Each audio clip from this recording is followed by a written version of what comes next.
Right now at 4, Amber Alerts. Right now, state police are looking for a 1-month-old they say has been abducted. Officials say the baby was taken early this morning in Montour Falls. What police are telling us about a suspect this afternoon. And after a round of showers and even a few thunderstorms earlier this morning, we're drying out and cooling off for tonight and early tomorrow. But we're tracking our next chance of rain heading into the weekend. I'll time that out for you coming up in your forewarned forecast.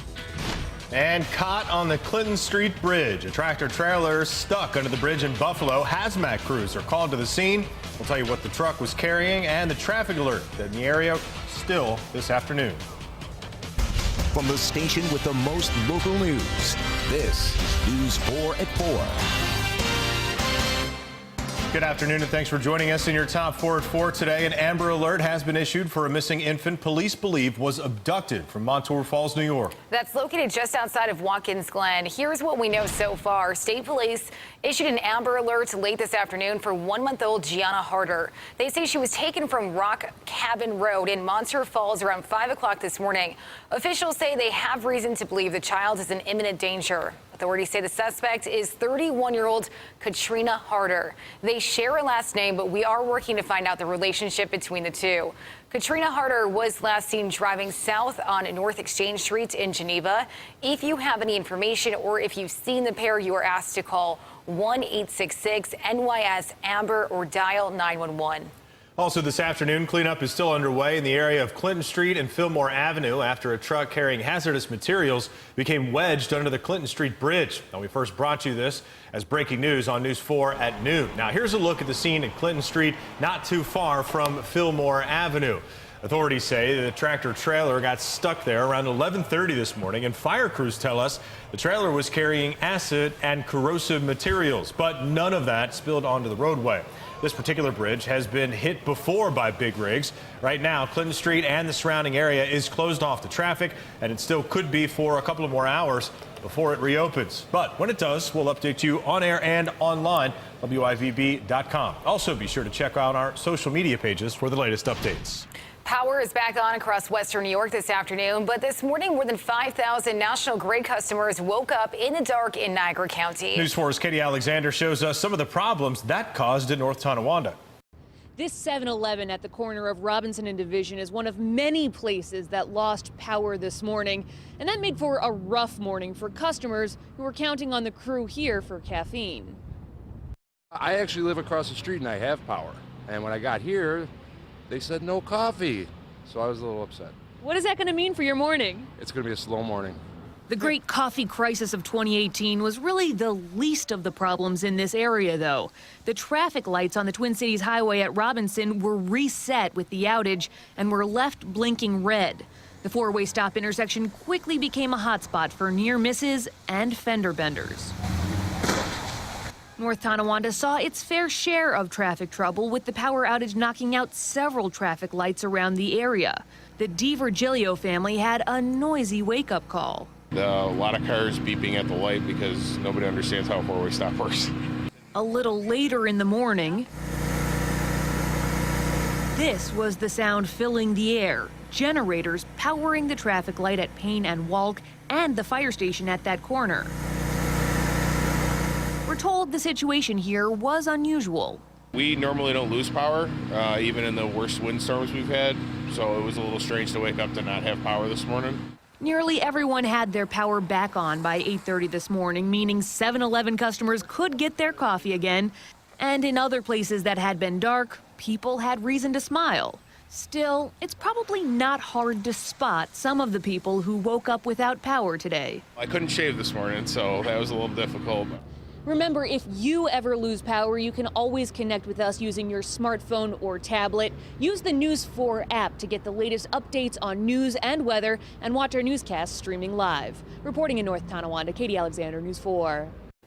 All right, Katie, thanks very much. Not a great way to start out your day today, if indeed it started without coffee and you're normally a coffee drinker, but hopefully they eventually got their caffeine. Yeah, absolutely. And take a look at this shot of downtown Buffalo. It's a big change from what we saw earlier. It seems like we've seen a little bit of everything as far as, some clouds and some sunshine throughout the day. Andrew. Yeah, a little bit of a gloomy look right now as we've got another cloud deck moving into western New York. Not a whole lot falling from these clouds yet, but we could still see a few spotty showers over the next few hours.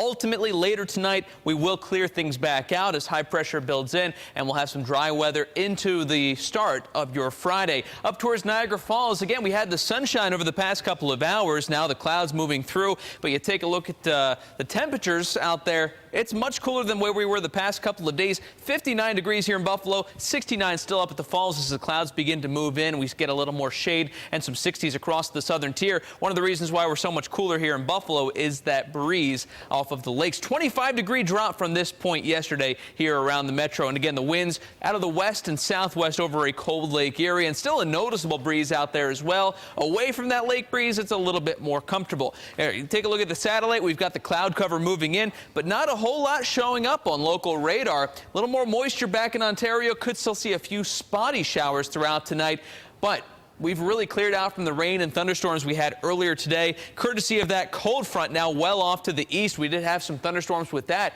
down across McKean and Potter counties in Pennsylvania throughout this afternoon, but nothing showing up on our radar right now. Again, for the next few hours, if you've got any dinner plans, especially south of the city, we could just deal with a few spotty light showers. Later on tonight, the clouds erode and will end up pretty clear. That's going to make for a fairly chilly overnight and a little bit of a chilly start to your Friday, but starting off the day with a whole lot of sunshine that will not be lasting, unfortunately, into the weekend. Spotty evening shower tonight. Otherwise, skies will clear out and calmer but cooler. Temperatures back down in the low 40s and even some 30s coming up in your full forewarned forecast. Already tracking our next chance for rain heading into the weekend. Andrew, thank you. And remember, you can get the latest forecast in the palm of your hands anytime. Just download our Forewarned weather app. It has hourly forecasts you can customize to your neighborhood and our live Forewarned Doppler radar. It is free for your phone or your tablet. The fate of a suspended Buffalo cop is now in the hands of a Supreme Court justice. Officer Joseph Hassett is accused of slamming to the ground a handcuffed inmate in Central Booking back in March of 2017. Prosecutors also claim that he lied about that incident on police reports that he filled out after it happened. A defense expert witness said that Hassett acted appropriately and that the leg sweep that he used on that suspect is part of regular training.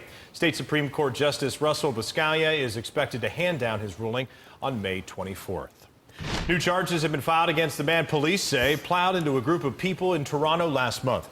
Alec Manassian is now charged with 10 counts of murder and 16 counts of attempted murder. 10 people were killed April 23rd when police say that Manassian drove in a rented van into pedestrians on one of the city's busiest streets. Authorities have also said that he may have been targeting women.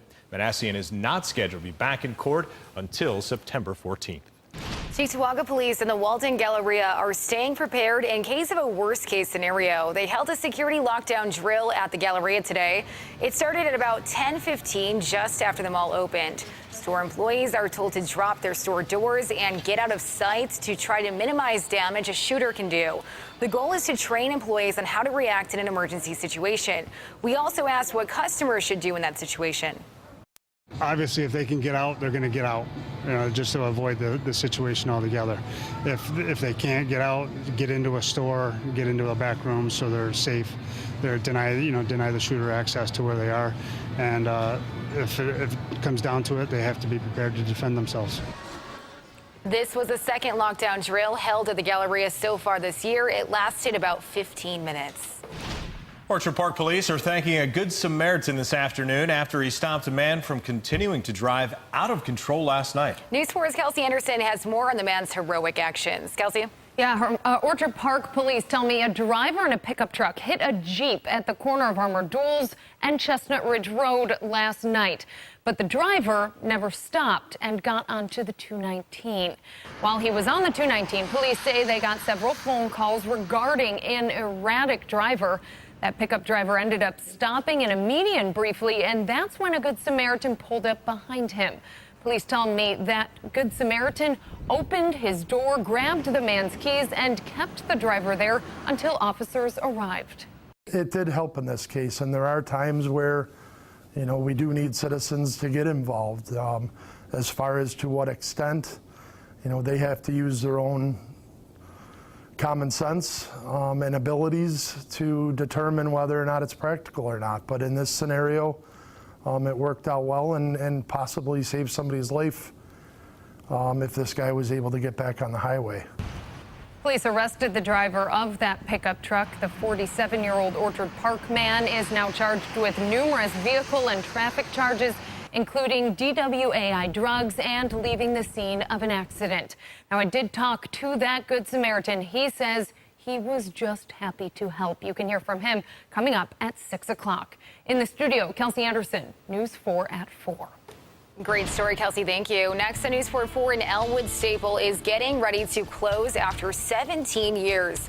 The owner says it was a tough decision, but business is slowing down around the entire village.